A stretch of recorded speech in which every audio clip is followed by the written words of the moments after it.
So I wanted to make an introductory video to kind of introduce you to who I am as a teacher, main features of the class, and kind of give you a little orientation on what to expect. It's kind of hard starting a new class and being online, definitely. So whenever I can like inject some personality, some person like my face or whatever into the class, I think that's a good thing. So welcome to English 301.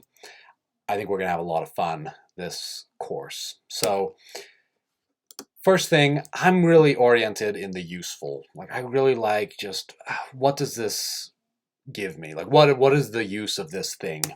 So my main focus in this video is just like what are some things that the students that I've seen over the past 3 years of teaching this class, what do those students who get an A, the things that they typically do, things that I think will prepare you to go in that direction, how can we get you there? Okay, so firstly, I teach at College of Western Idaho online, and in those classes I get to design everything about the class, like all the assignments, all the readings, that's all in my choice. This class, I don't have that freedom. So calling me coach, thinking of me as the coach of someone who is not in charge of, like, I don't design everything. I just am running beside you, not yelling mean things and making you do push-ups, but the coach that is nice, who is like, hey, I'm going to be supportive and encouraging you and directing, like when you're struggling with stuff. That's more where I'm at. So, okay, here's some things that students do to succeed.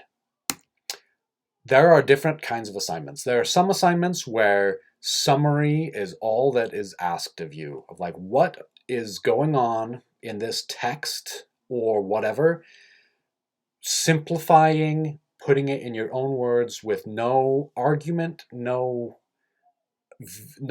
spin on it, nothing besides a neutral account of what it is. Many assignments, though, don't do just that. Some of them use summary, but then a lot of them have analysis. So analysis meaning you're digging into an interpretation. What is the meaning behind this thing? So be on the lookout when you feel like, ooh, is this asking for summary? Or is this asking for me to take this material, make connections, and write an argument or an analysis that gets to the meaning behind that material? I think you'll find that many times it is asking for analysis rather than summary. So be on the lookout, because that's the key thing. When I see summary, and it's like, that's not really what it's asking for. It's asking for what is the meaning behind that. Anyway, using paragraphing or bullet lists or whatever when there's just like a small post. When I get here's this response, it's just one huge chunk of text that should be like 3 paragraphs long.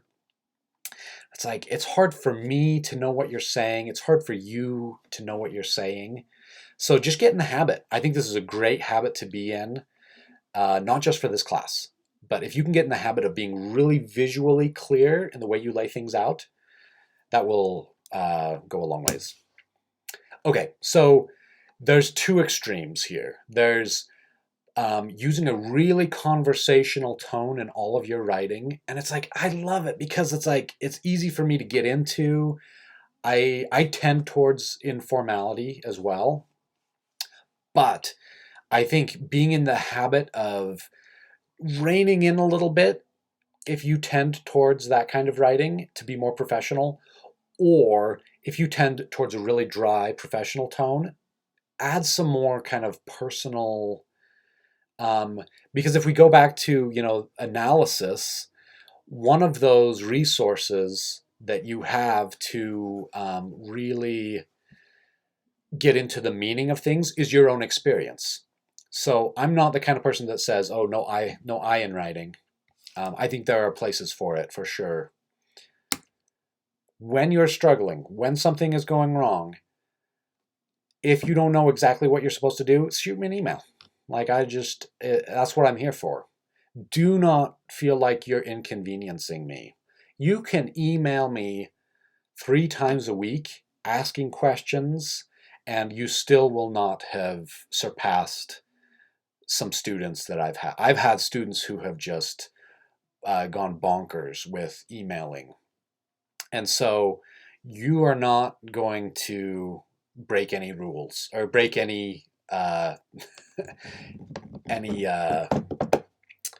records that I have had students set. So that student, I even sent that student my phone number, and he was calling me at random times too. So don't feel like you're bugging me.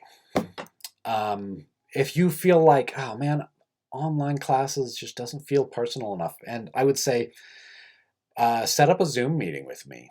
You know, go to my office hour, which is a Zoom office hour. It's got that information in the announcement. So, okay, one more big thing about the class. So there are 3 assignments that make up 75% of the grade. So there's 10% in the ethics essay, 30% in the technical report, 35% in the academic paper. I did that math right, didn't I? Here's what I want you to know about that. Number 1, don't freak out. Number 2, don't freak out. Number 3, this is a little misleading because you can look at this and be like, oh, what if I mess up on that academic paper? But it's like there are so many small assignments that lead up to these things. The whole first half of the class basically is preparing you for these things that come in the second half of the class. And don't feel like, oh, 25%, I can just blow off these other assignments because that's not that much. But it adds up. Not just in the points. It may come down at the very last of the class that the difference between you getting an A- and a B+ is whether you blew off an assignment or not. And it's way more likely that if you miss one assignment, no big deal. That's like, 0.1%, if it's a tiny assignment, it's like just a tiny percentage of your overall points. One assignment turns into 2 assignments, turns into 3 assignments, and then before you know it, like, you're in a world of hurt. And there's a late policy so that after a week, your assignment, the max it's worth is 60% of what it was.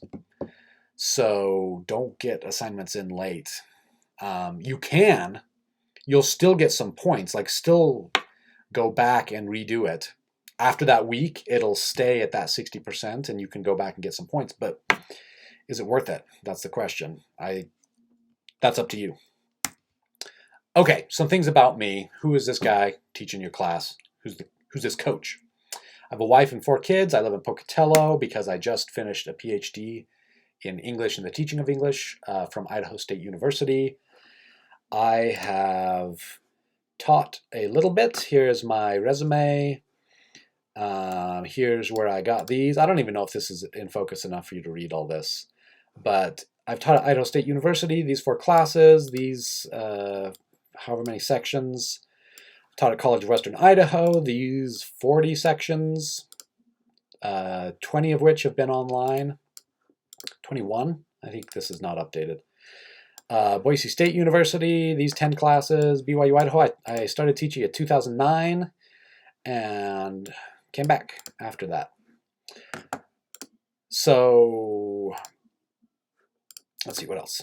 Oh yeah, I have random interests and hobbies. I do audiobook narrations. Let's do this. Here's some ones that I'm working on. In this one, I'm a dwarf, so I do a deeper voice in this one. It's kind of fun. Fresh air. The steps were many, and on the stilts it was hard going. That is, if out of context, it really does make sense in the context of the story. That was a weird line to start you out with. So board games. I make board games. Let me let me show you some of this stuff. So this is, I think this is my favorite one. This is called Island Realm. Here is some cards. These are the enemies of the game. Flamus Amos. One of my sons is named Amos, and you're immune to this card if your name is Amos Samuelson. Bottled Darkness. The Amused Rock Troll, which if you don't have an anti-strong weapon, you actually get a treasure card. But if you do have an anti-strong weapon, you lose an item. Army of Undead Squirrels is not really that intimidating, but Brainwashing Mosquitoes. Give a treasure card to another player. Another one. Oh, the Candy Shop. Also one that is not... So if you don't have an anti-undead item, you get to take a treasure card. If you do, you lose 3 tokens and all of your candy. Oh gosh, my kids and I play that game quite a bit. I've worked for 12 years doing noxious weed control in Jackson, Wyoming. So this is actually my Teton County Weed and Pest hat, believe it or not. So that's who I am. That's a bit about the class. I think we can have a lot of fun. My goal is for me to get in trouble because everybody in my class passes with an A. So I want my supervisors to come to me afterwards and be like, we noticed an anomaly in your class. You have all A's.